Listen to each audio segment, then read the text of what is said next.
नमस्कार, बहुत स्वागत है आपका। मैं हूं आपके साथ सुमित शर्मा। बुलेटिन में हम सबसे पहले बात करेंगे लैब टेक्नीशियन की हड़ताल की। प्रदेश भर में 1500 से ज्यादा लैब टेक्नीशियन हड़ताल पर हैं। पिछले 15 दिनों से ये हड़ताल कर रहे हैं। नियमितीकरण समय 13 सूत्रीय इनकी मांगें हैं। मंत्रालय को घेराव करने से पहले ही पुलिस ने इनको रोक दिया। सरकार पर मांगों पर ध्यान न देने का आरोप लैब टेक्नीशियंस ने लगाया है और हड़ताल से मरीजों की परेशानी बढ़ गई है। खासतौर से गर्भवती महिलाओं को खासी परेशानियों का सामना करना पड़ रहा है। ग्रामीण स्वास्थ्य सेवाओं पर भी खासा असर हो रहा है लैब टेक्नीशियंस की हड़ताल से। 14 दिनों से हम लोग यहाँ पर जिले मुख्यालय में सभी लोग बैठे थे और शासन प्रशासन द्वारा बिल्कुल अनदेखी की जा रही है। लैब टेक्नीशियन जो कि स्वास्थ्य विभाग की जांच से जुड़ा हुआ कैडर है, उसको इग्नोर किया जा रहा है, उसकी डिमांड्स को। आज 15वें दिन हमने जितने भी प्रदेश के हमारे पदाधिकारी सदस्य हैं उनको आज बुलाया है एक रैली के लिए, जो हम यहाँ से और वल्लभ भवन के लिए जो है हमारी रैली निकलेगी। अभी प्रशासन ने हमें बीच में रोक दिया है और ये कहा है कि हम वल्लभ भवन आपका जो मांग पत्र है उसको कम्युनिकेट कर रहे हैं और आपकी एक बैठक आपका डेलीगेशन कराने की कोशिश करेंगे। उस आधार पर अगर हमें कोई अच्छा निर्णय मिलता है तो ठीक है, अदरवाइज़ हमारा रैली भी प्लान रहेगा और आगे का आंदोलन भूख हड़ताल और आमरण अनशन पर भी जा सकता है। फिलहाल हड़ताल को लेकर क्या कुछ अपडेट है, क्या कुछ मांगे हैं लैब टेक्नीशियंस की, वो हम जान लेते हैं। जानने के लिए सीधे भोपाल का रुख करेंगे। जितेंद्र शर्मा हमारे साथ जुड़ गए हैं लाइव।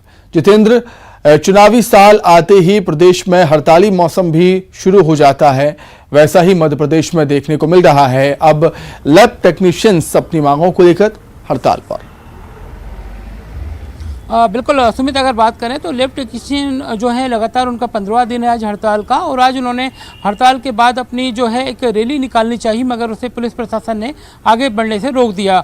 उनका कहना है कि हम लोग यहाँ पर लगातार पिछले 15 दिनों से 13 सूत्री मांगों को लेकर प्रदर्शन कर रहे हैं, जिसमें उनको अपना जो पदनाम है वो चाहते हैं कि उन्हें लैब मेडिकल टेक्नीशियन के नाम से पुकारा जाए, तो उनके आगे मेडिकल ऑफिसर जोड़ा जाए, इस नाम की वो लोग मांग करना चाह रहे हैं। और साथ ही 13 अन्य जो पूरी मांगे हैं उनको लेकर वेतनमान, नियमित और कई सारे मुद्दे हैं जिन्हें लेकर वो राजधानी भोपाल में जमे हुए हैं। तकरीबन 3000 इनकी संख्या बताई जा रही है। अब इन्हें आश्वासन दिया गया है कि सोमवार तक इन्हें किसी तरह से एक मीटिंग बुलाई गई है बड़े अधिकारियों के द्वारा। अगर सोमवार को इनका फैसला नहीं आता है तो ये फिर आगे भूख हड़ताल की रणनीति बना सकते हैं। मगर कह सकते हैं कि या तो सोमवार को आगे भूख हड़ताल की रणनीति बनेगी या फिर ये इनकी जो आंदोलन है, हड़ताल है, स्थगित भी हो सकता है। सुमित, बिल्कुल जितेंद्र, स्वास्थ्य विभाग से जुड़े जब कर्मचारी हड़ताल पर जाते हैं तो इसका सीधा असर मरीजों पर पड़ता है, और जब लैब टेक्नीशियन हड़ताल पर है तो इसका असर भी मरीजों पर पड़ ही रहा होगा। बिल्कुल सुमित, अगर बात करें तो ब्लड सैंपल से जुड़ी हुई रिपोर्ट्स लैब टेक्नीशियन के पास जाती हैं। कई तरह की जांच होती है, वो उन्हें देखना पड़ता है। टीबी के मरीज होते हैं, ब्लड कैंसर के मरीज होते हैं, अन्य रिपोर्ट इन्हें देना पड़ती है, मलेरिया की जांच इन्हें करना पड़ती है। इन सारी जांचों का जो काम होता है लैब टेक्नीशियन के द्वारा किया जाता है और इन्हीं से जाँच प्रभावित हो रही है। गर्भवती महिलाओं को खासी दिक्कत का सामना करना पड़ रहा है, तो कहीं ना कहीं प्रशासन को सोचना होगा कि इनकी मांगों पर विचार किया जाए या फिर आगे ऐसा कोई हल निकाला जाए जिससे इनकी हड़ताल खत्म हो। क्योंकि इसके पहले नर्स हड़ताल कर चुकी हैं, NHM के जो नर्स हैं वो लगातार प्रदर्शन कर चुकी है, तो स्वास्थ्य महकमा लगातार हड़ताल कर रहा है। और आपने सही बात कही कि लगातार हड़ताली साल ये नजर आ रहा है क्योंकि कई जो है विभागों के कर्मचारी हड़ताल पर जा चुके हैं। ठीक है जितेंद्र, बहुत शुक्रिया आपका तमाम बातचीत के लिए। अब बात करेंगे बिजली कर्मचारियों की हड़ताल की, जो कि अब खत्म हो गई है। मध्य प्रदेश में संविदा बिजली कर्मचारियों ने अपनी हड़ताल खत्म कर दी है। ऊर्जा मंत्री प्रद्युम्न सिंह तोमर की अपील के बाद हड़ताली कर्मचारियों ने यह फैसला लिया। हड़ताल की वजह से प्रदेश की विद्युत व्यवस्था पर असर पड़ रहा था। ऊर्जा मंत्री ने बिजली कर्मचारियों को उनकी मांगों को पूरा करने का आश्वासन दिया है। बिजली विभाग ने मांगों के निराकरण के लिए 2 दिन का समय दिया है। आपको बता दें कि प्रदेश भर के संविदा बिजली कर्मचारी 21 जनवरी से हड़ताल पर थे। नियमित कर्मचारियों ने भी उनका साथ दिया था, जिसके बाद कुछ लोगों के बर्खास्तगी के ऑर्डर भी निकले थे। एमपी के कई जिलों में बिजली व्यवस्था प्रभावित हो रही थी। कई जिलों में बारिश होने के चलते लाइन फॉल्ट हो रहे थे और कर्मचारी नहीं थे उन्हें सुधारने वाले। हड़ताल से ग्रामीण क्षेत्रों की हालात ज्यादा खराब हो रहे थे। शक्ति भवन के इसी मुख्य द्वार के बाहर कल या परसों तक हमने देखा था कि तमाम कर्मचारी, सैकड़ों कर्मचारी नारेबाजी करते हुए अपनी मांगों को बुलंद कर रहे थे। तमाम जितने भी संविदा कर्मचारी हैं, आउटसोर्स कर्मचारी हैं, वो मूल रूप से 3 प्रमुख मांगों को लेकर लगातार अपना धरना दे रहे थे और इसी स्थान पर जो धरना स्थल है वो बनाया गया था। सरकार को चेतने सद्बुद्धि यज्ञ भी किया गया था, वो भी आप देख सकते हैं। लेकिन फिलहाल ऊर्जा मंत्री प्रद्युम्न सिंह तोमर द्वारा एक बयान जारी करते हुए जो आश्वासन दिया गया, उसके बाद तमाम कर्मचारियों ने अपना टेंट जो है वो यहां से हटा लिया है और फिलहाल अभी कोई भी कर्मचारी यहां पर अपना जो धरना है वो नहीं दे रहा और सभी काम पर वापस लौट गए हैं। बहरहाल एक कर्मचारी यहां पर हमारे साथ जुटे हैं। आप लोग धरना लगातार यहां पर दे रहे थे, ऊर्जा मंत्री जी का जो बयान आया सामने वीडियो है, उस आधार पर आप लोगों ने फिलहाल खत्म किया, क्या फैसला लिया है? माननीय ऊर्जा मंत्री जी का रात को एक स्टेटमेंट जारी हुआ था जिसमें उन्होंने कहा कि सब लोग आकर चर्चा करें और चर्चा के लिए उन्होंने बुलाया और संगठन के कुछ लोग भोपाल में है वो उनसे चर्चा करने के लिए निकल चुके हैं। फिलहाल आप सभी लोग काम पर लौट गए हैं अभी तक फिलहाल? हाँ, मैं एक्चुअली हम लोग मध्य भारत विद्युत ठेकेदार संगठन से हैं और ठेकेदार संगठन ने भी इन्हें पूरा सपोर्ट दिया हुआ था और हर जिले में हमारे जितने भी ठेकेदार थे इन्होंने पूरा सपोर्ट इनको दिया था और वो भी इनके साथ में कंधे से कंधा मिलाकर साथ दे रहे थे। लेकिन अब चूंकि इस प्रकार की स्थिति निर्मित हुई है तो हमने भी अपना समर्थन वापस लेते हुए और हमने भी अपने सारे काम को चालू करवा दिया। तो काम चालू हो चुका है और फिलहाल ऊर्जा मंत्री का जो आश्वासन मिला है, देखना होगा ये आश्वासन कितना पुख्ता होता है और कर्मचारियों को उम्मीद है कि सरकार संभवतः अब जाकर चेतेगी और फिलहाल हम ये कह सकते हैं कि बिजली महकमे में वापस काम जो है वो पटरी पर लौट गया है। कैमरा पर्सन विनीत मिश्रा के साथ प्रतीक अवस्थी, न्यूज 18 जबलपुर। चलिए इसी खबर पर अधिक चर्चा के लिए सीधे हम जबलपुर का रुख करेंगे। प्रतीक अवस्थी हमारे साथ जुड़ गए हैं इस समय लाइव। प्रतीक, आश्वासन दिया और हड़ताल स्थगित हो गई, सरकार ने राहत की सांस ली होगी, लेकिन बिजली विभाग ने मांगों के निराकरण के लिए 2 दिन का समय लिया है। अगर इन 2 दिनों में मांगों का निराकरण नहीं हुआ तो फिर क्या होगा?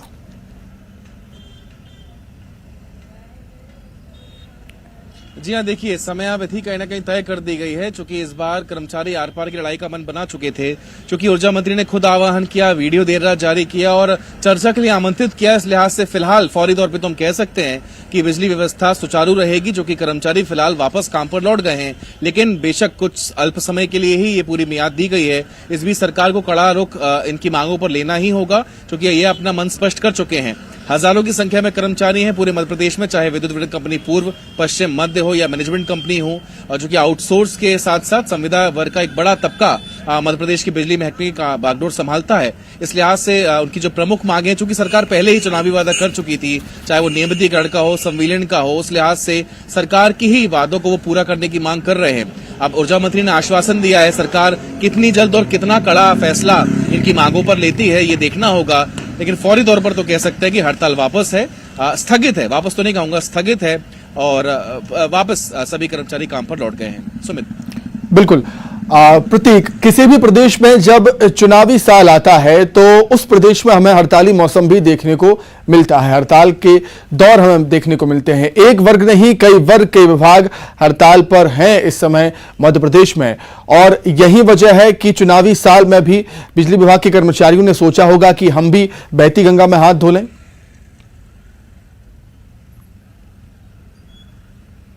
जी हाँ, देखिए बिल्कुल चुनावी साल है तो कई रंग रूप जो है सूबे में देखने को मिलेंगे, विशेष रूप से कर्मचारियों की मांगों के। हमने देखा था इसके पहले जो संविदा स्वास्थ्य कर्मचारी थे, बड़े संख्या में उन्होंने धरना दिया, उनको आश्वासन मिला। बिजली कर्मचारी अब जो है आए हैं, संभवतः पेंशनर्स भी आगामी दिनों में आ सकते हैं और पुरानी पेंशन नीति बहाली के लिए संभवतः, जैसा कि अंदरूनी रणनीति चल रही है, चुनावी साल है तो तृतीय वर्ग कर्मचारी संघ या जो अन्य संगठन है वो भी लामबंद हो सकते हैं। तो चुनावी साल में मांगों की बयार रहेगी और सरकार को इसके लिए तैयारी पुख्ता रखनी होगी, क्योंकि आश्वासनों से काम चल जाए ऐसा लगता नहीं है, जो कि पिछला इतिहास कर्मचारियों ने देख लिया है। इस लिहाज से इस बार मांगों की बयार के बीच सरकार किस तरीके से वर्किंग प्लान करेगी और किस प्रकार से कर्मचारियों को संतुष्ट कर पाती है, ये बेहद दिलचस्प होगा। सुमित। बिल्कुल प्रतीक, आपने एक ठीक बात कही कि ये हड़ताल स्थगित हुई है, ये हड़ताल खत्म नहीं हुई है, और अगर सरकार ध्यान नहीं देती है तो हो भी सकता है कि कर्मचारी फिर से हड़ताल पर जाएं। बहुत धन्यवाद प्रतीक आपका जुड़ने के लिए। आगे बढ़ेंगे, भिलाई से बड़ी खबर है जहां पर उत्पाती बंदर का रेस्क्यू किया गया। वन विभाग ने रेस्क्यू किया है बंदर का। बंदर ने कई लोगों पर हमला किया था। एक सप्ताह से लोगों पर यह बंदर हमला कर रहा था। भिलाई के सेक्टर 1 का यह मामला है। बंदर के रेस्क्यू से लोगों ने राहत की सांस ली।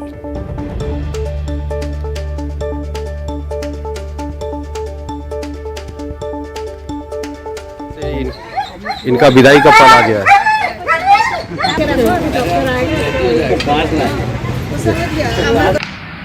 कैसे करता था? घर के अंदर घुस जाता था क्या? इसके आतंक से पूरा सेक्टर 5 दिनों से थर्राया हुआ।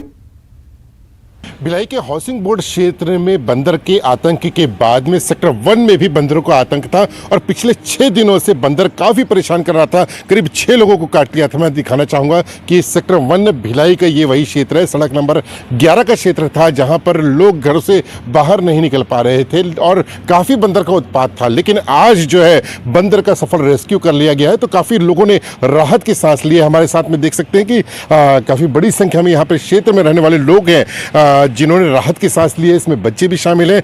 बंदर जो था वो न सिर्फ बच्चों को काट रहा था बल्कि बड़ों को भी जख्मी किया था। कुछ लोग हमारे साथ में, उनसे हम बातचीत करेंगे कि कितना भयभीत थे आप लोग इसमें। हम लोग 22 तारीख से बहुत ज़्यादा डरे हुए थे। 22 तारीख को वो हमारे पड़ोस में एक बुजुर्ग महिला के यहाँ घुसा और मैंने अपने हस्बैंड को और बेटे को भेजा तो वहाँ उसने मेरे पतिदेव मिस्टर चौरसिया जी के ऊपर हमला कर दिया। घुटने में बहुत ज़ोरदार उनको घायल किया है और उसके बाद फिर उसने एक बच्चे पर, छोटे बच्चे पर, फिर एक बड़े बच्चे पर और उसके बाद फिर एक महिला पर, इस तरह वो डेली किसी न किसी को आहत करते रहा। हम लोग को इतना डर था, हम लोग बाहर निकलना मुश्किल होता था। आगे पीछे घर में घुस करके भी वो किचन में घुस के किचन का सामान सब लोगों का, बहुत लोगों का किया है। अभी कितना रेस्क्यू, कितना राहत मिली है आपको? अभी इतना राहत है कि हम लोग संडे से लेके पूरा आज तक के सवेरे से 8 बजे से चालू हो जाता, रात को 9 साढ़े 9 बजे तक हम लोग घर में जाके वो भी चैन से नहीं सो सकते रहे थे। ये दहशत ही था। आज लेके ऐसा मिला कि हम लोग जो है बड़े चैन की सांस ले रहे और ये भी राजा जो है बहुत एक्टिव रहा है और रॉकी भी उसके, इन्हीं ने दोनों ने जाके हाथ से पकड़ा। देखिए कितने लोगों को जख्मी किया था? 6 लोगों को ना, 6 लोगों को, 4 लोगों को नकोड़ा, 2 लोगों को काटा है जी। कितनी राहत मिली है आज आप लोगों को? आज तो बहुत शांति है एकदम। जी, तो देखिए कि बंदर के पकड़े जाने के बाद में काफी राहत मिली है और बंदर को पकड़ने में सबसे अहम भूमिका वन विभाग और उनके सदस्यों की रही है। साथ ही यहाँ के युवा जो है जिन्होंने बंदर पकड़ने के लिए अपनी महत्वपूर्ण भूमिका अदा की है। तो कुल मिलाकर जो काफी खूंखार हो चुका था बंदर, उसका रेस्क्यू कर लिया गया है। इसके बाद लोगों ने राहत की सांस ली है। न्यूज़ 18 छत्तीसगढ़ के लिए भिलाई से मिथिलेश ठाकुर। इसी खबर पर अधिक जानकारी के लिए हम बातचीत करेंगे। संवाददाता मिथिलेश ठाकुर हमारे साथ जुड़ गए हैं फोन पर। मिथिलेश, उत्पाती बंदर कई दिनों से इलाके में उत्पात मचा रहा था, कई लोगों को जख्मी भी किया, कई लोगों को काफी परेशान भी किया था, लेकिन आखिरकार वन विभाग को सफलता मिली है उसको पकड़ने में। आखिर कैसे पकड़ा इस बंदर को? देखिए, मैं बताना चाहूंगा कि करीब सप्ताह भर पहले से ये बंदर का काफी उत्पात मचा हुआ था। भिलाई के सेक्टर 1 का ये पूरा मामला है। जब बंदर कभी भी वो उस क्षेत्र में आ जाता था, किसी के घर में घुस जाता था, किसी के आंगन में कोई बैठा हुआ था उसको जख्मी कर देता था। लगातार इस तरह की शिकायतें मिल रही थी। करीब आधा दर्जन से अधिक लोग बंदर की चपेट में आए थे। इसमें बच्चे भी शामिल थे, बड़े भी शामिल थे। खोजबीन लगातार की जा रही थी। आज बंदर ठीक वैसे ही वहां पहुंचा है, सेक्टर 1 के उसी क्षेत्र में पहुंचा जहां पर पहले से घात लगा के बैठे हुए थे वन विभाग की टीम के लोग। उसको वहां पर एक कमरे में बंद किया गया और उसके बाद में उसको पकड़ लिया गया। तो एक बड़ी सफलता मिली। बड़ी सफलता इसलिए क्योंकि लगातार वो लोगों को जख्मी कर रहा था। इस वन विभाग की इस कार्रवाई के बाद में लोगों ने बड़ी राहत की सांस ली है, क्योंकि वे काफी परेशान थे और लोगों का घरों से निकलना मुश्किल हो गया था, ड्यूटी जाना मुश्किल हो गया था। लेकिन अब जब बंदर पकड़ा गया है तो काफी लोगों ने राहत की सांस ली है। आपको बताना चाहूंगा सुमित, ठीक इसी तरह की घटना और सप्ताह भर पहले ही हुई थी भिलाई के हाउसिंग बोर्ड क्षेत्र में, जहां पर इसी तरह का एक उत्पाती बंदर था।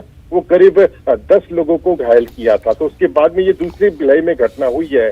बताया जाता है कि ये जो बंदर है ये स्थानीय बंदर तो नहीं है, कहीं बाहर से आ रहे हैं, किसी वाहन में बैठकर आ रहे हैं। तो ये 2 बंदर ऐसे थे जो काफी उत्पाती थे।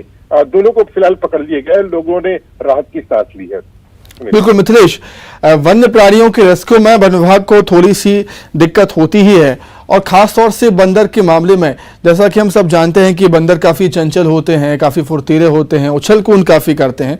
शायद यही वजह है कि वन विभाग को इसको पकड़ने में काफी समय लग गया, थोड़ा सा समय लग गया। निश्चित रूप से जिस तरह से बंदर है, कभी वो छत पे चले जाए, कभी वो नीचे आ जाए, उसके लिए विदिन ए सेकंड का काम है। लेकिन वन विभाग की टीम जब तक छत में सीढ़ी चढ़ के जाती तब तक बंदर ऊपर से नीचे आ जाता। तो इसी तरह से काफी चखाया था बंदर ने। इसके पहले भी जो है वो बंदर ने काफी चखाया था। और वन विभाग की सबसे बड़ी बात अभी एक और कमी महसूस होती है कि उनके पास कोई ऐसे संसाधन नहीं है कि बंदर से बेहोश किया जा सके, या एयर गन कुछ होती है या उसको बेहोश करने के कोई संसाधन हो, ऐसे कोई संसाधन नहीं थे। यही वजह थी कि पिछले बार भी जो है बंदर को पकड़ने में काफी समय लगा था, और आज भी बंदर को काफी बिल्कुल कभी कभी संसाधनों की कमी की वजह से भी थोड़ा सा समय लग जाता है ऐसे कामों में। बहुत शुक्रिया आपका मिथिलेश जुड़ने के लिए। आगे बढ़ते हैं। मंडला में सीवर लाइन की खुदाई में फंसे मजदूरों का रेस्क्यू किया गया है। 2 घंटे की मशक्कत के बाद मजदूरों को बाहर निकाला गया। जिला अस्पताल में मजदूरों को एडमिट करवाया गया है। मजदूर की हालत गंभीर बताई जा रही है। सीवर लाइन के काम के दौरान यह हादसा हुआ था। सीवर लाइन की खुदाई में मजदूर दब गया था। सिविल लाइन की एक घटना।